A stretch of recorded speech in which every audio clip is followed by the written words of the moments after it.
আসসালামু আলাইকুম দর্শক, কেমন আছেন? আলহামদুলিল্লাহ ভালো আছি। আমি এখন রান্না করব লবণ দেওয়া ইলিশ মাছ। যেটাকে বলে নোনা কাটা ইলিশ মাছ। এই দেখেন মাছগুলো আমি এখন রান্না করব।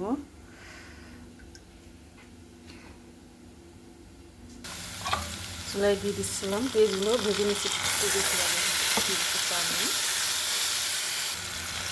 পেঁয়াজগুলো এভাবে সুন্দর করে ভেজে নিচ্ছি, দিয়ে দিচ্ছি সাথে পানি। এখন আমি দিয়ে দিব মশলাগুলো, দিয়ে দিচ্ছি পরিমাণ করে হলুদের গুঁড়া,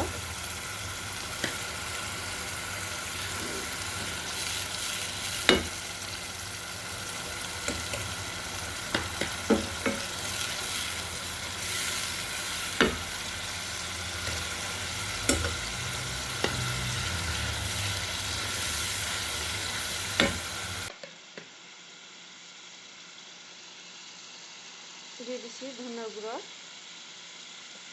দিয়ে দিলাম জিরের গুঁড়ো, দিয়ে দিলাম মরিচের গুঁড়ো। পরিমাণ করে সব কিছু দিতে হবে।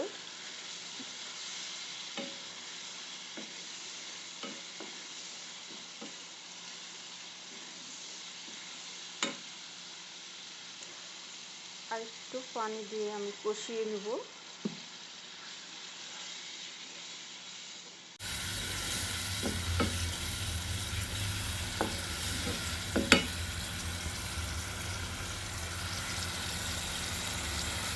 এইখানে আমি দিয়ে দিচ্ছি টমেটো, কাঁচামরিচ,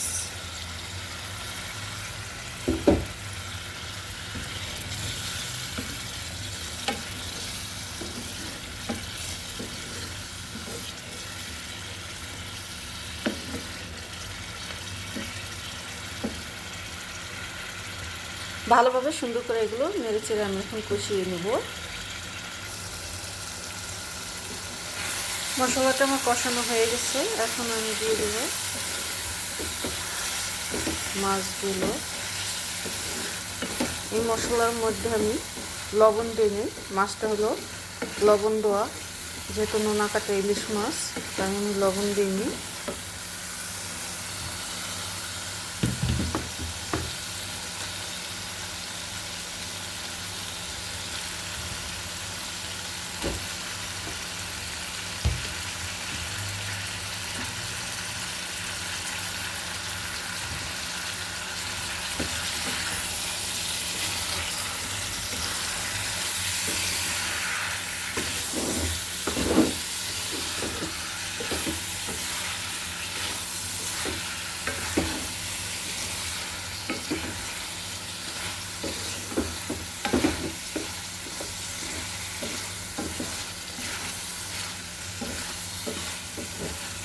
এটা সুন্দর করে নেড়ে চেড়ে ভাবে কষিয়ে নেব।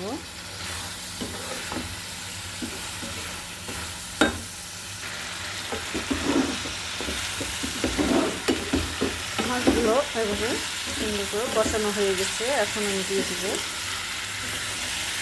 ঝোল।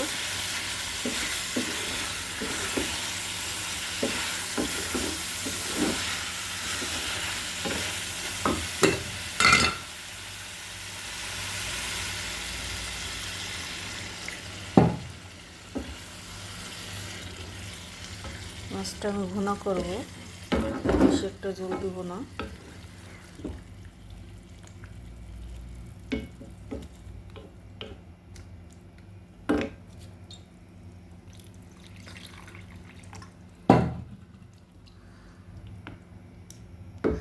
ঢাকনা দিয়ে দমে রেখে দেবো 10 মিনিট।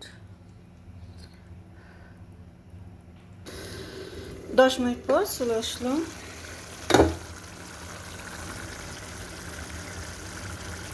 মাশাআল্লাহ, তরকারিটা হয়ে গেছে।